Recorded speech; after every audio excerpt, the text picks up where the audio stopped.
let this go.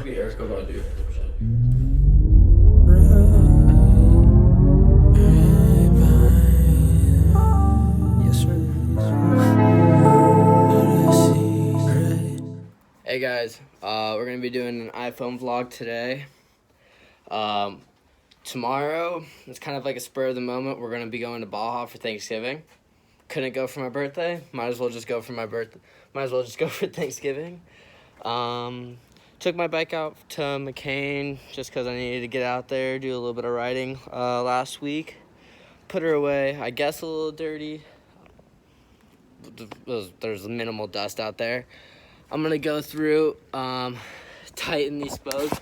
You can probably see they're pretty loose right now. I've had a feeling they're gonna be pretty loose after that ride.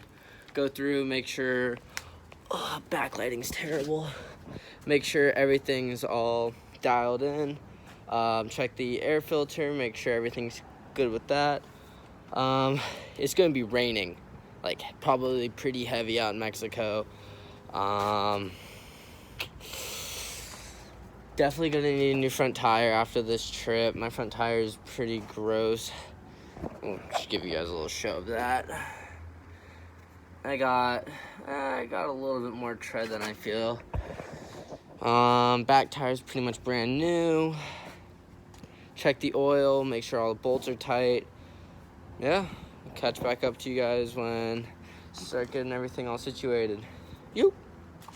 So, going back to my mountain biking days, I used to have to change rims out all the time. You smack it on a rock hard enough, it's gonna taco your rim. Plus, when you're doing all this stuff, you always have to change your rims out, make sure everything is all situated. With that, I just retighten all my spokes. There's really no specific way. Whatever one's loose, just give it a quarter of a turn. Just tightens everything up. Just make sure to go all the way around. You don't want them ridiculously tight because then they're over torqued. You just want them nice and snug so you're not like playing guitar strings on your rims. I had a buddy.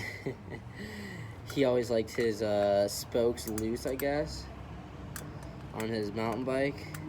He learned really quick when you hit a berm at full speed with your spokes loose that your entire rim kind of likes to remove itself from the hub and break a bunch of spokes. So after that, he was pretty religious about, that one was real loose. After that, learned how to tighten his spokes a little bit better. And then he always used my wheel truing machine.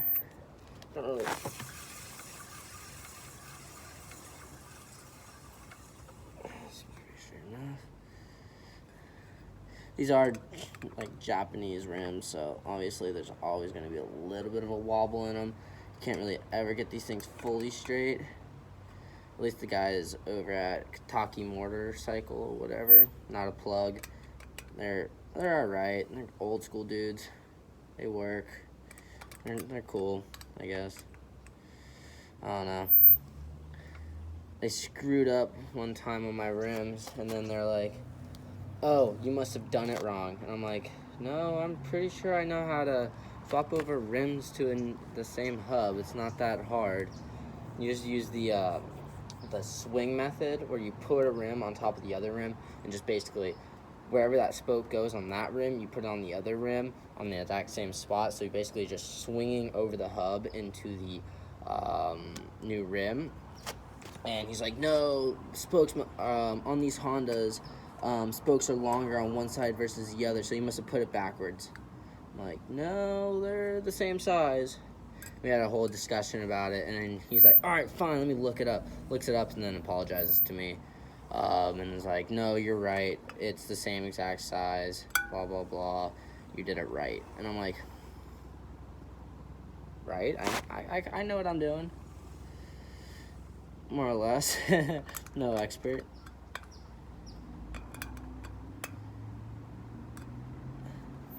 Sure, everything's all good. It always kind of sketches me out a little bit when your spokes are a little loose. I've already cracked a rim on this bike. Not trying to do that again.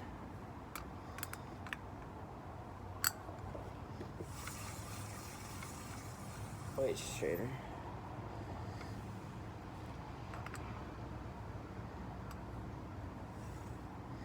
You obviously want a little bit of play in the spokes. Not a whole lot, but enough.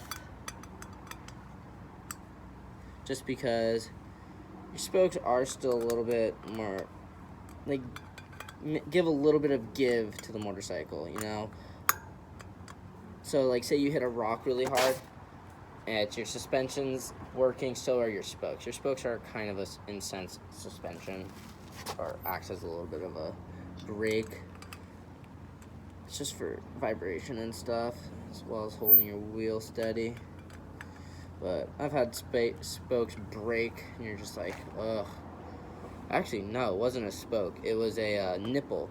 A nipple stripped out on me, and I just heard where the spoke was just smacking me inside of my fork, and I was just like, what is that noise? And it turns out to be my spoke, and I was just like, oh god. And that's when I actually broke the rim. I'll insert a picture here of my rim. It full on split, and when I took off the spokes, it just went and just full on kinked out, and I was just like, whoa. It was pretty gnarly. I was glad. I was supposed to go to Mexico that week, and I'm glad I didn't go, because it could have been bad if I would have hit another rock with that thing. It was pretty nar. Probably gonna up the spring rate a little bit on my rear shock. Last time I was out there, it did feel pretty sloppy. Wasn't too bad, but it just definitely felt very playful. I'm just gonna say, yeah, it felt very playful. It was very, like, soft. It was really soft. I would like something a little bit more stiff, just in case I do hit something. It's just like I can hit it without it being just like, and just wait for it to come back up before I can do a second impact. Last time I was out, it was just like I'd hit something, and it was just like as soon as I hit the second one, my back end will still be coming up, but it'll just like bottom out. I'm gonna play with a few settings, get everything all dialed in.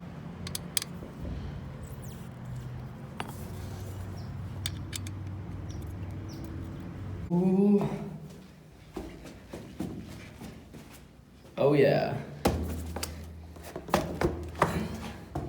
New muffler just caught in. If you can see right there, there's a little bit of residual juice right around here, but there's a little bit of oil seepage, of course. And then right here, you can see where my finger was. I did have a big problem. So I flattened the O-ring on accident on the oil filter cover. There's a little O-ring that goes around the oil filter cover, and probably my fault. I added a little bit too much oil, and I'm pretty sure the pressure built up a little bit too much.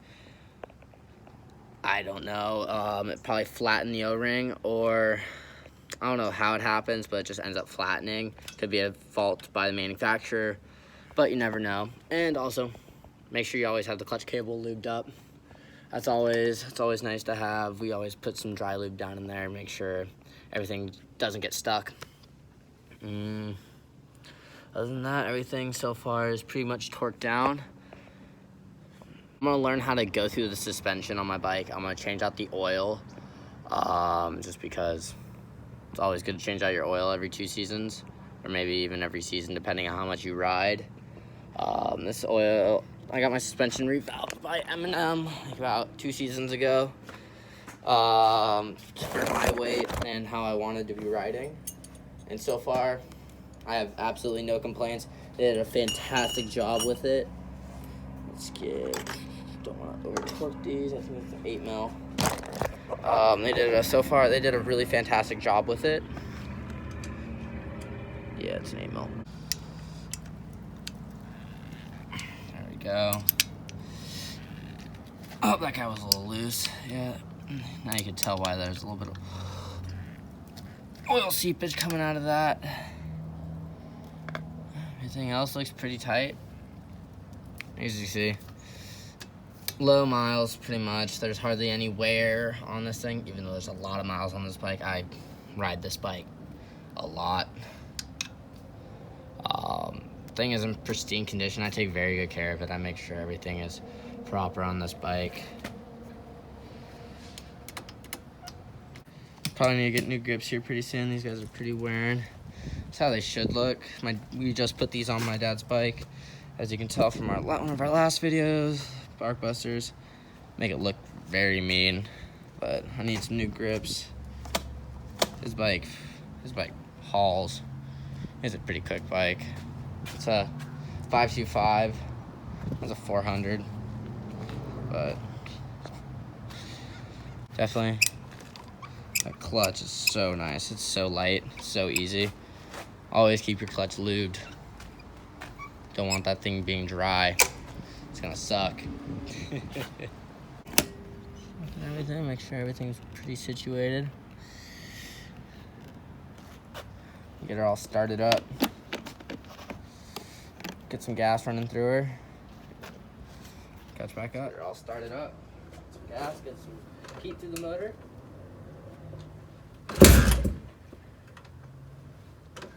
Wants to go over. A little bit of gas this time.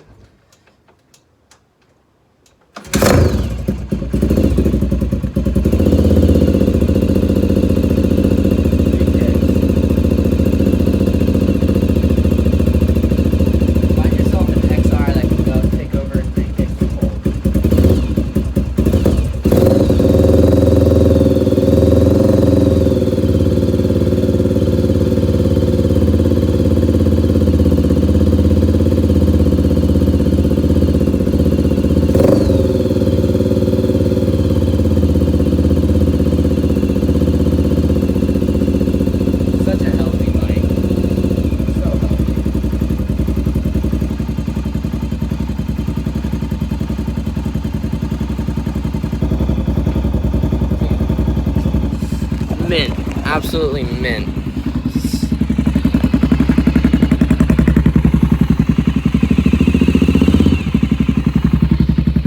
So healthy.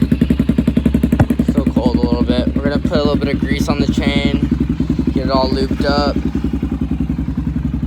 Just heat everything up, make sure there's no oil leakage or seepage anywhere. Got a new headlight. Shining bright. Things seems to be in pretty good condition. Catch back up with you guys when it's all warmed up.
It's all got it nice and heat soaked a little bit.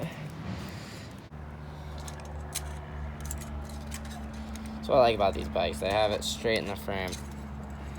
Oh, look at that. Mint. Find yourself a Honda that doesn't burn oil. At least an XR that doesn't burn oil. Everybody should get one of these. A battery box that has a USB charger for your phone or whatever, 12-volt plug, jumper cables, air compressor. I don't know what else you can ask for.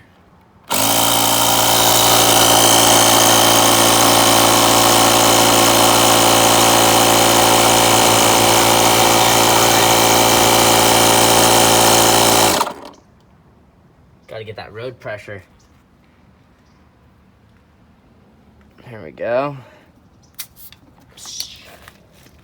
Metal valve stem cap with a valve stem remover.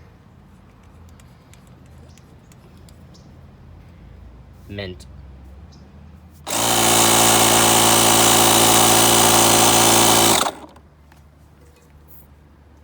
I just want to get on there. There we go. I think it's on there this time. Maybe.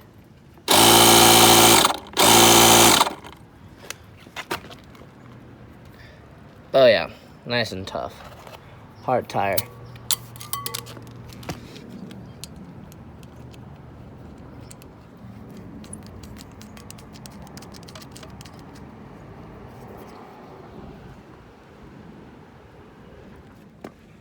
Another thing I run, Moose Racing toolkit pouch.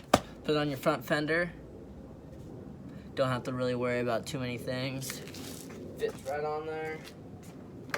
I want to get a brace also for my front fender because definitely wobbles a little bit when you hit heavy bumps. But if you have it tightened down just enough, it works very, very well. Where's that tube? There it is. And carry one tube with you.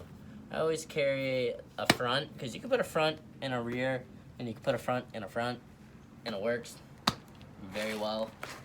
Just put that right on here, right on top. You grab a zip tie.